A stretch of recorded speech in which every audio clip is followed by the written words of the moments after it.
नमस्कार बच्चों, मैं खेम सिंह केंद्रीय विद्यालय ऊटी से। बच्चों, आज हम पढ़ेंगे लेखक परिचय मुंशी प्रेमचंद जी का। कक्षा 11 का पहला पाठ है नमक का दरोगा, जिसके लेखक हैं मुंशी प्रेमचंद जी। प्रेमचंद, मूल नाम धनपत राय, जन्म सन 1880, लम्ही गांव, उत्तर प्रदेश। प्रमुख रचनाएं सेवा सदन, प्रेमाश्रम, रंगभूमि, निर्मला, कायाकल्प, गबन, कर्मभूमि, गोदान उपन्यास, सोजे वतन, मानसरोवर, 8 खंड में, गुप्तधन कहानी संग्रह, करबला, संग्राम प्रेम की देवी, नाटक, कुछ विचार, विविध प्रसंग, निबंध संग्रह। मृत्यु सन 1936। प्रेमचंद हिंदी कथा साहित्य के शिखर पुरुष माने जाते हैं। शिखर पुरुष से हमारा अभिप्राय है कि लेखकों में इनका स्थान सर्वोच्च है। कथा साहित्य के इस शिखर पुरुष का बचपन अभाव में बीता। बचपन अभाव में बीता, इसका मतलब है जो भौतिक सुख सुविधाएं हैं वो इनको नहीं मिली। स्कूली शिक्षा पूरी करने के बाद पारिवारिक समस्याओं के कारण जैसे तैसे बीए तक की पढ़ाई की। अंग्रेजी में एमए करना चाहते थे, लेकिन जीवन यापन के लिए नौकरी करनी पड़ी। सरकारी नौकरी मिली भी, लेकिन महात्मा गांधी के असहयोग आंदोलन में सक्रिय होने के कारण त्यागपत्र देना पड़ा। राष्ट्रीय आंदोलन से जुड़ने के बावजूद लेखन कार्य सुचारू रूप से चलता रहा। पत्नी शिवरानी देवी के साथ अंग्रेजों के खिलाफ आंदोलन में हिस्सा लेते रहे। प्रेमचंद जी की पत्नी का नाम क्या था? शिवरानी देवी। गांधी जी के कहने पर राष्ट्रीय आंदोलन में जुड़े, लेकिन इन्होंने अपना लिखने का जो कार्य है वो सुचारू रूप से करते रहे। उनके जीवन का राजनीतिक संघर्ष उनकी रचनाओं में सामाजिक संघर्ष बनकर सामने आया, जिसमें जीवन का यथार्थ और आदर्श दोनों था। यथार्थ वास्तविकता, आदर्श जो भी कल्पनाओं में हम सोचते हैं जो सर्वथा उचित होता है। हिंदी साहित्य के इतिहास में कहानी और उपन्यास की विधा के विकास का काल विभाजन प्रेमचंद को ही केंद्र में रखकर किया जाता रहा है। प्रेमचंद पूर्व युग, प्रेमचंद युग, प्रेमचंदोत्तर युग, प्रेमचंद जी से पहले का युग, प्रेमचंद जी का युग और प्रेमचंद जी के बाद का युग। यह प्रेमचंद के निर्विवाद महत्व का एक स्पष्ट प्रमाण है। इस बात के में कोई विवाद ही नहीं है कि वो बहुत ही महत्वपूर्ण लेखक थे। वस्तुतः प्रेमचंद ही पहले रचनाकार हैं जिन्होंने कहानी और उपन्यास की विधा को कल्पना और रोमानियत के धुंधलके से निकालकर यथार्थ की ठोस जमीन पर प्रतिष्ठित किया। इन्होंने जो उपन्यास और कहानियाँ लिखी वो कल्पनाओं पर आधारित नहीं थी, वो वास्तविकताओं पर आधारित थी।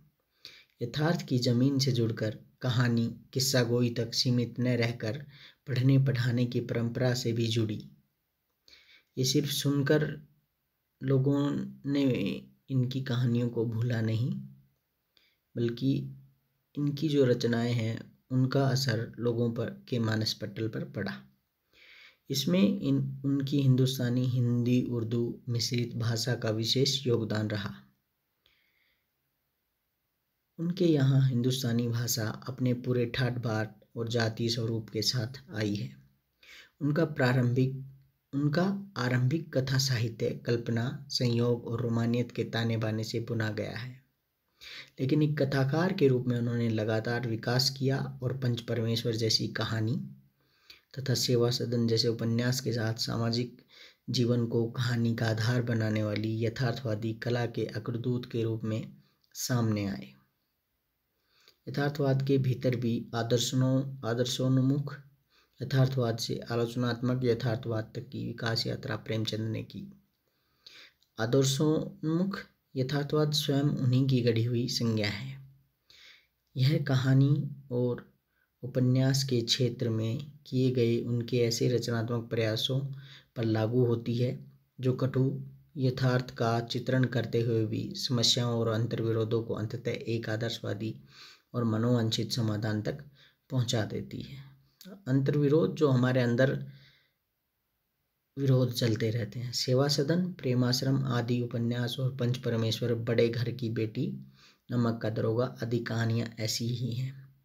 बाद की उनकी रचनाओं में यह आदर्शवादी प्रवृत्ति कम होती गई है और धीरे धीरे वे ऐसी स्थिति तक पहुंचते हैं जहां कठोर वास्तविकता को प्रस्तुत करने में वे किसी तरह का समझौता नहीं करते। गोदान उपन्यास और पूस की रात, कफन आदि कहानियां इसके सुंदर उदाहरण हैं।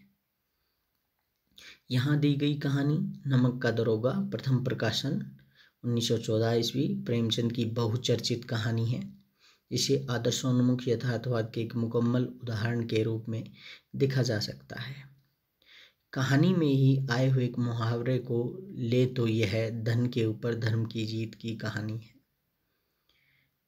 धन और धर्म को हम क्रम से सद्वृत्ति, असद्वृत्ति, सद्वृत्ति सच्चाई, सच का निर्वाह करने वाली वृत्ति, असद्वृत्ति जो गलत तरीकों से होती है, बुराई और अच्छाई, असत्य और सत्य इत्यादि भी कह सकते हैं। कहानी में इनका प्रतिनिधित्व क्रम से पंडित अलोपीदीन और मुंशी वंशीधर नामक पात्रों ने किया है। ईमानदार कर्मयोगी मुंशी वंशीधर को खरीदने में असफल रहने के बाद पंडित अलोपीदीन अपने धन की महिमा का उपयोग कर उन्हें नौकरी से मुअत्तल करा देते हैं, लेकिन अंतः सत्य के आगे उनका सिर झुक जाता है।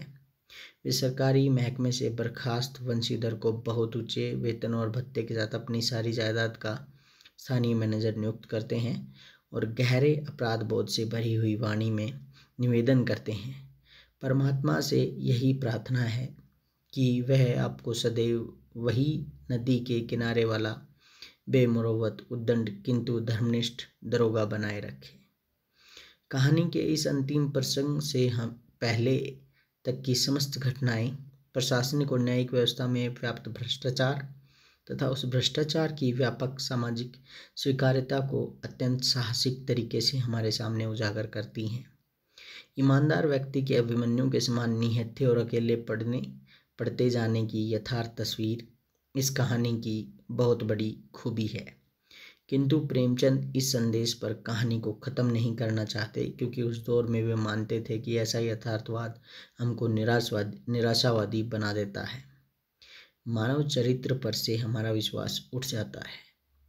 हमको चारों तरफ बुराई ही बुराई नजर आती है। उपन्यास शीर्षक निबंध से, इसलिए कहानी का अंत सत्य की जीत के साथ होता है। बच्चों, चैनल को लाइक करें और सब्सक्राइब करें।